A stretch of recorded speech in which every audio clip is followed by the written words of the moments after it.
It all began when we were contacted by the German company Detect, and as agents of it, to make some educational films to show how to use the company products. We contacted a lot of film production companies to negotiate terms for the project, and after several attempts to contact production companies, we reached an arrangement with one of them.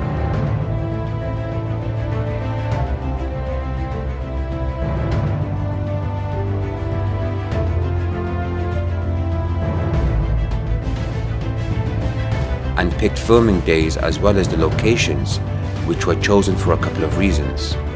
First, for the importance of the geographical locations, and second of all, because of a number of tales from archaeologists about numerous ancient burials discovered in those locations, which included rare golden, bronze and silver coins.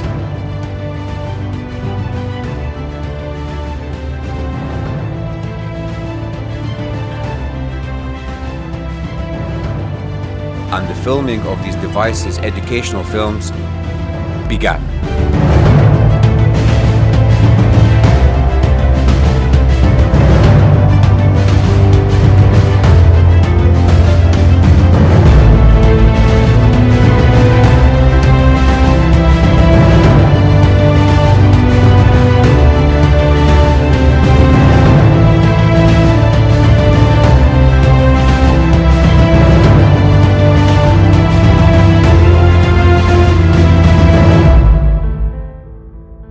And during filming of the scene about how a device works, it picked up some sort of a signal,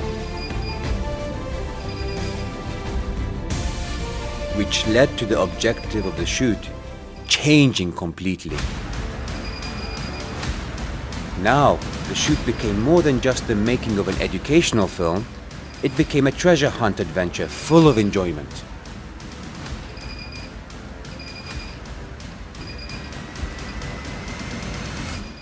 Of course, the archaeologists dealt with the signal with great professionalism to locate its source and direction.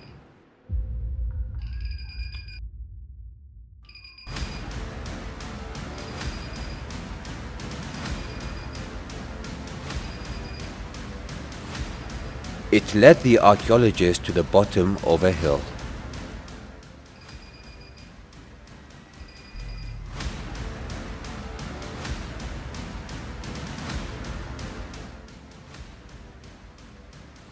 And because a river was blocking the archaeologist's path to the source of the signal, he stopped the search in that direction.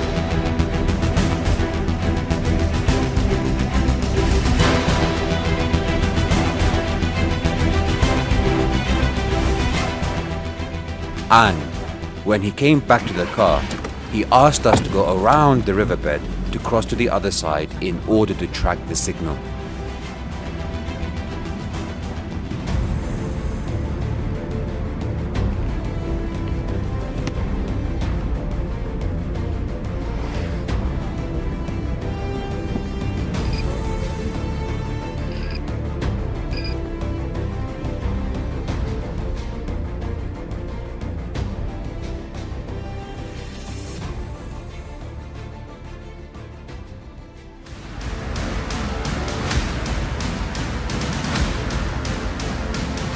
After we found the path that leads to the location, and whilst in the middle of our search, suddenly we lost the signal.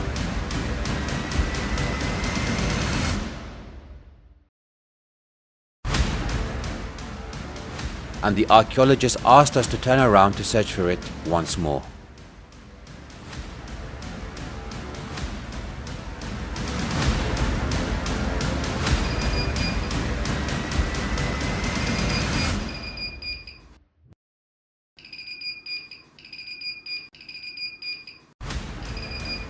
After regaining the signal and tracking it once again, it began to get stronger. Our search had led us to one of the farms.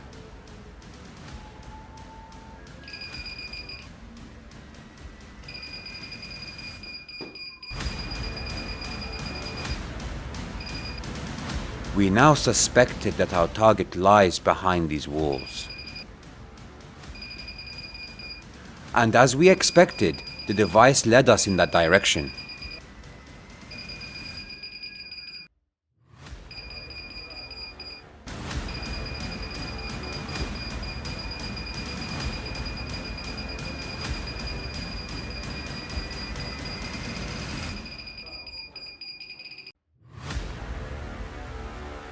Indeed, our target rests behind these walls. But the area was inhabited. There were farmers there, going about their daily business.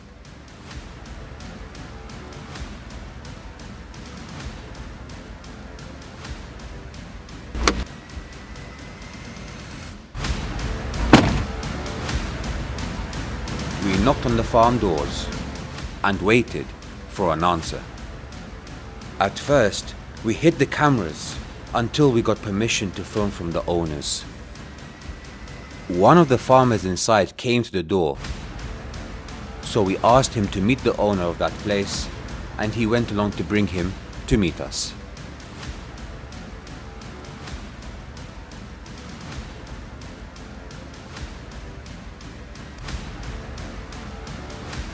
The landowner came, and we introduced ourselves by showing him our company identity cards.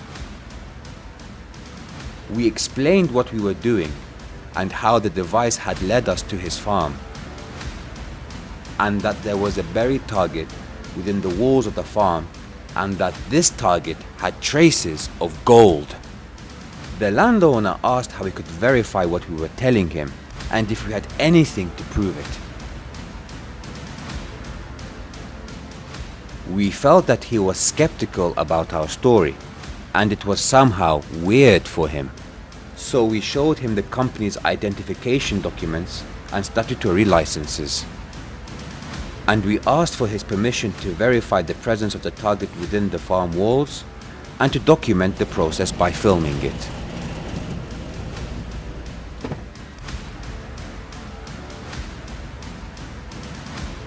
So he let us onto his farm.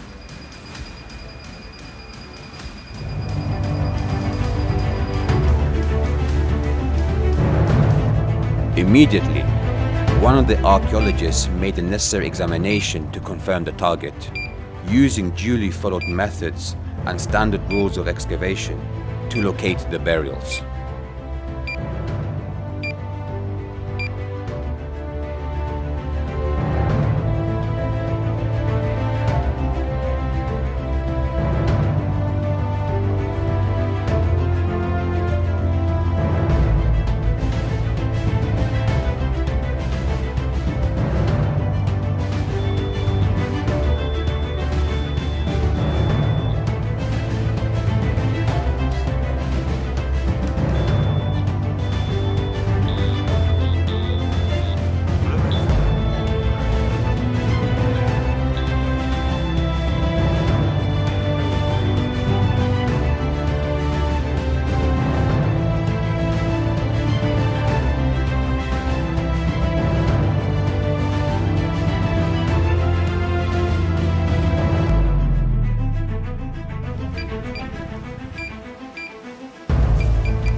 After taking these steps, a cavity was found a meter in depth that contained gold, some precious ferrous metals and non-ferrous metals. And then a deal was made between us and the landowner to tell the authorities and prepare all the necessary documents, contracts, and excavation and drilling permits to guarantee the rights of all parties.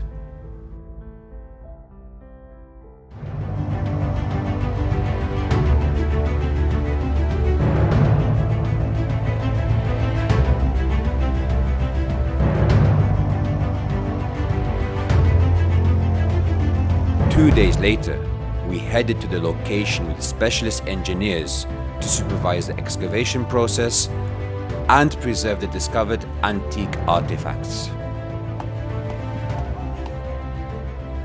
The engineers immediately began to study and analyze the photos to determine the perimeter and the start point of drilling.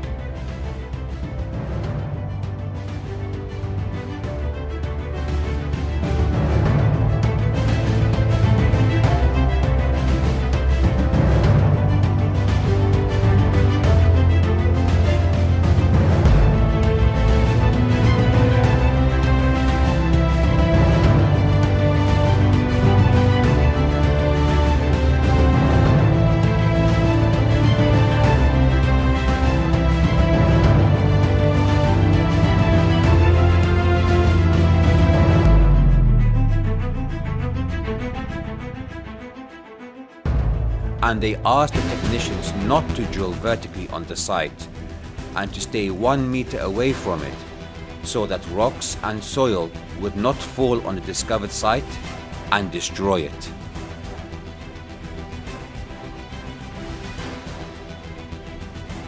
We started drilling, which took over 3.5 hours.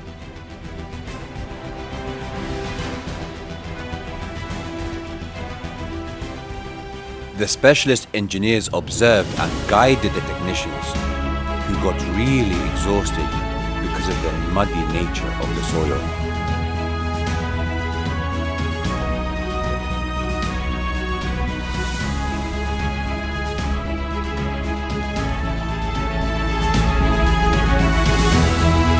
A rock mass appeared during the drilling, which caused it to be put on hold. And the experts examined the location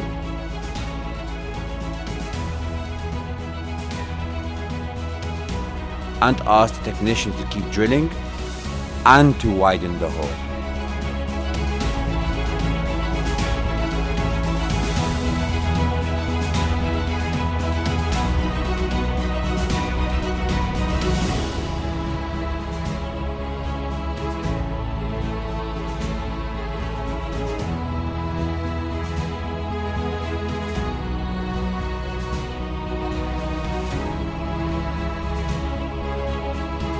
They took turns drilling, allowing their friends to rest during this very laborious process.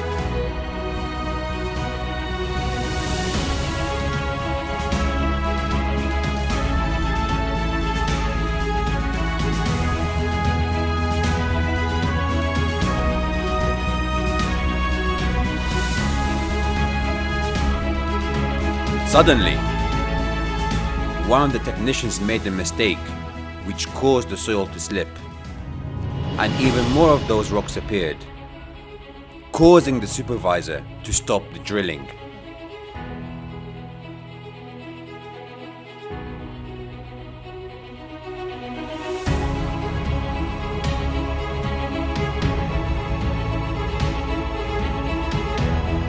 And then the excavator, with guidance from one of the engineers, widened the spot which led to the discovery of a space between those rocks.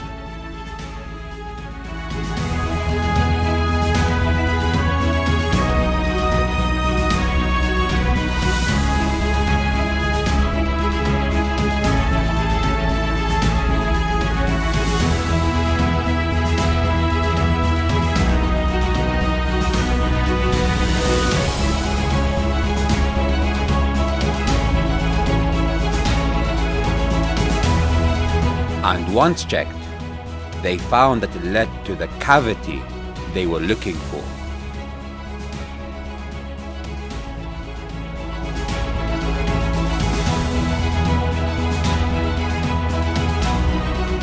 The engineers made sure of the safety of the procedure before removing those rocks, steady and slowly.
they found out that the vacuum is actually an ancient burial site.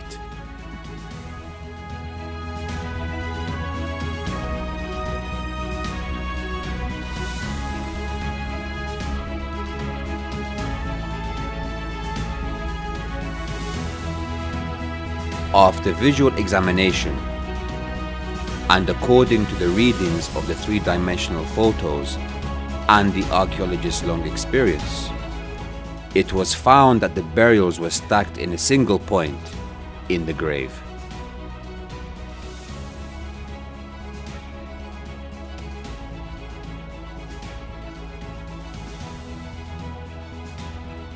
The artifacts became visible.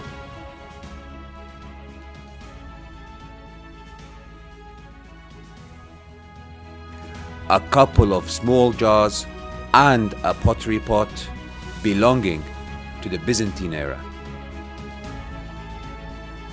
The archaeologists began an accurate investigation of the soil with the help of archaeology's most basic but essential tools: a brush, a trowel, and a screwdriver.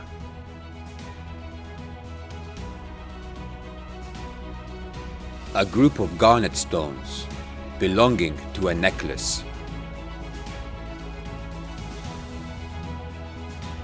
It could help us determine the gender of who was buried here.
And a small bronze statue symbolizing one of the gods worshipped at that time.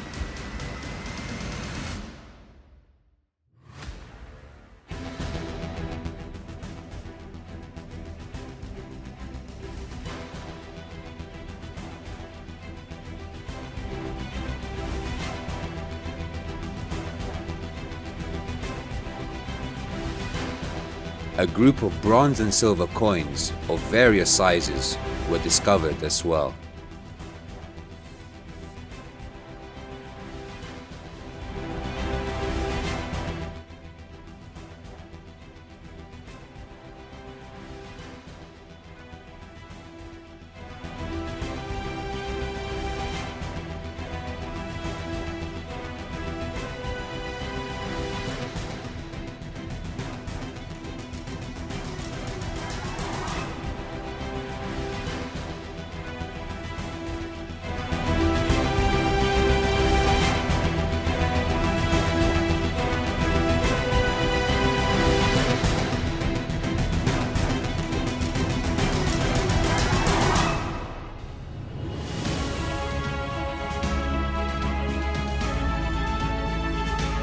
And a small, hazel, glass-like artifact.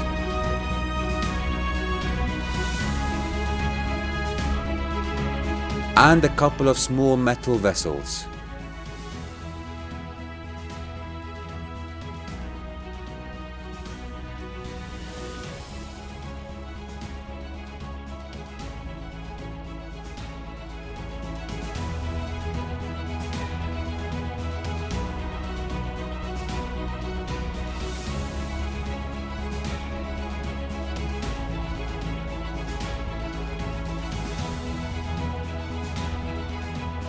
After previewing all that could be discovered with visual examination, the archaeologist was extremely confused. The three-dimensional topographical image clearly showed an amount of gold that should have been discovered visually, which meant that the gold must be buried deeper within the ground. The archaeologist began working on examining the soil of the grave using a manual electronic device which beeps when its signals detect the presence of metal.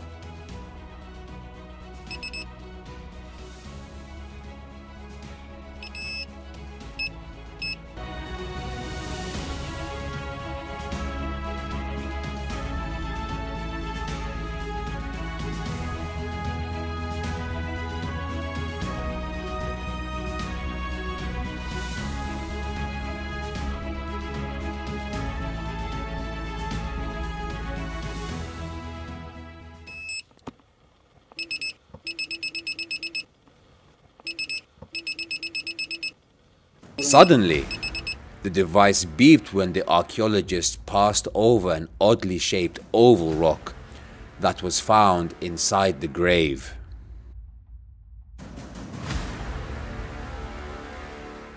So the archaeologist examined it thoroughly, and he became convinced of the presence of gold within it, and he passed word to the engineers, and they decided to carry on with the investigation of it outside in a more open and relaxed area.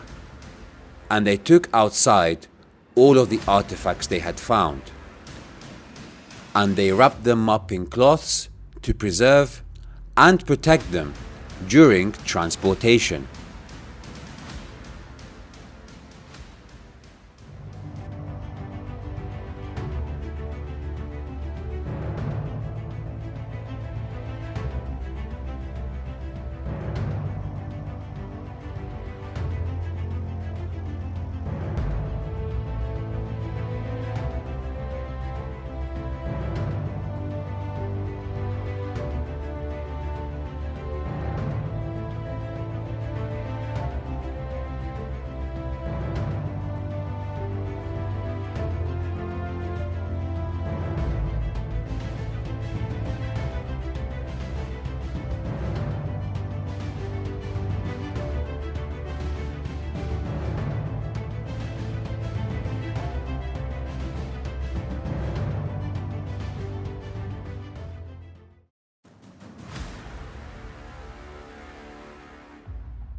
After wrapping the artifacts and moving them to a safe site next to the grave,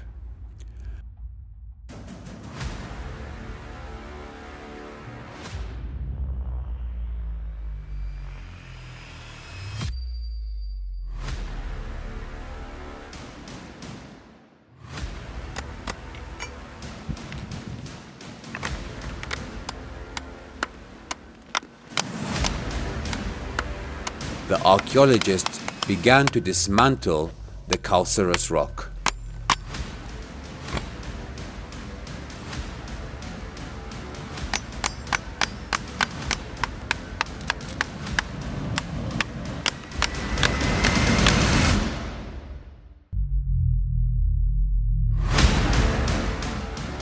To reveal what lay within it.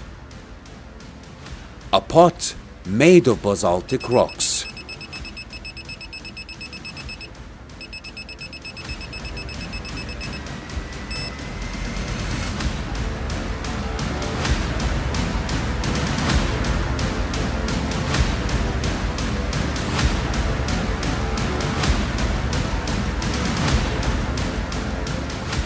Inside it, he found rare gold coins, which have high historical value.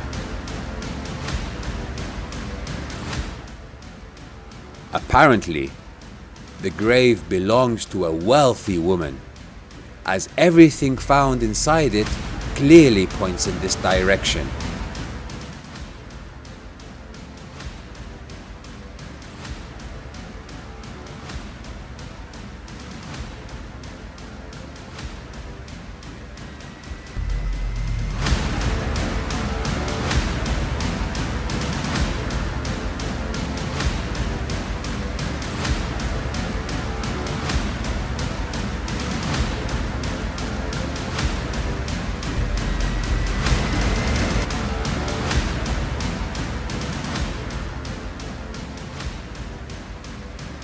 Everyone was overwhelmed with joy and surprise. Most of all the landowner, who described it as follows: "It is really hard to believe what happened. A land of yours containing all of these treasures? I began to wonder if there might be more burials in this area. And that's a thing we'll definitely be working on with the authorities and the excavation company." All of the discovered high-value historical artifacts were documented via film and photographs.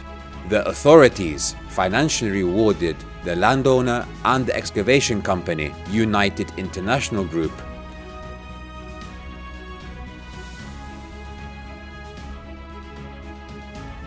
for the discovery of this precious historical national treasure with €250,000 each.